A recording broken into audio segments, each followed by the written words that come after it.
திருவள்ளூர் மாவட்டம் பூந்தமல்லி நகராட்சிக்கு உட்பட்ட பகுதிகளில் அநேக இடங்களில் நாய்க்களின் தொல்லை அதிகமாக உள்ளது. நேற்று பூந்தமல்லி மகாலட்சுமி 13வது வார்டு மகாலட்சுமி 5வது தெருவில் நேற்று 8க்கும் மேற்பட்ட நபர்களை கடித்து இருவர் KMC மருத்துவமனை அனுமதிக்கப்பட்டு சிகிச்சை பெற்று வருகிறார்கள்.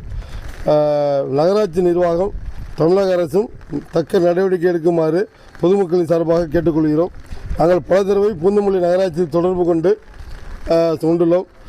அதிகாரிகள் பேசுகிறதை தவிர எந்த விதமான நடவடிக்கை இதுவரை எடுக்கவில்லை. நாங்களும் பல தகவல் கொடுத்து விட்டோம். எந்த விதமான நடவடிக்கையும் இல்லை. இது சம்மந்தப்பட்ட அதிகாரிகளோ சம்மந்தப்பட்ட வார்டு கவுன்சிலர்களோ இதுவரையும் வந்து தெருவில் வந்து சோதனை செய்யவும் இல்லை, வந்து எங்களை பார்க்கவும் இல்லை என்பதை மிகவும் கண்டனத்துடன் தெரிவித்துக் கொள்கிறோம். இது போன்ற நிகழ்வு இனிமேல் நடக்காமல் இருக்க தமிழக அரசையும் நகராட்சி நிர்வாகத்தையும் கேட்டுக்கொள்கிறோம். ரோட்டில் வெளியே வரதுக்கே பயமாக இருக்குது. எங்களுக்கு வீட்டை விட்டு யாரும் வெளியே வர முடியல. பைக்கில் போகும்போதும் பைக்கில் தடுத்துது, நடந்து போனாலும் வந்து பிடிக்குது. தெருவில் பசங்க வெளியே வர முடியல. வெளியே வர்றதுக்கு எங்களுக்கு நேற்று நைட்டு வந்து பயமாக இருக்குது.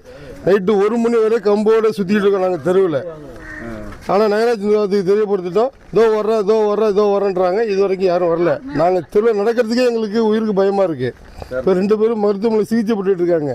அவங்களுக்கும் என்ன நிலைமையில் இருக்காங்கன்னு தெரியல. நாங்கள் இன்னும் போய் பார்க்க முடியல. இந்த தெருவில் நிறைய நாய்ங்க சுற்றிக்கினே இருக்குதுங்க. வெளியே போயிட்டு வர முடியல. ஸ்கூலுக்கு போய் வர பிள்ளைங்கள்லாம் ரொம்ப அழுதுக்குனே விழுந்து அடிச்சிக்கின்னு ஓடுறாங்க. கடிச்சிருது நாய். பைக்கில் ஓட்டிக்கின்னு போக சொல்ல என்னையே விரட்டி விட்டுடுச்சு. அந்த மூலையில் வந்து நான் உடனே விழுந்து இருப்பேன். ரொம்ப கஷ்டமாகுதுங்க. நிறைய பேருக்கு சொல்லிட்டோம், வார்டு நம்பருக்கு சொல்லிட்டோம். அவங்க வந்து சரியான நடவடிக்கையே எடுக்கலை. அதால் ரொம்ப கஷ்டமாகுது. நைட்டுலாம் எல்லாருமே கம்பு வச்சுக்கின்னு தான் இந்த தெருவுகளை நடந்துக்கினே இருக்கிறாங்க. யாருமே வெளியே போக முடியல, வர முடியல. இதுக்கு தக்க நடவடிக்கை எடுக்கணும். தெரு நாய்ங்க தான் நிறைய இருக்குது நாய். ஆனால் துரத்துக்கினே வருது. யாரும் கடைக்கு போயிட்டு வர முடியல. ரொம்ப கஷ்டமாகுது. இது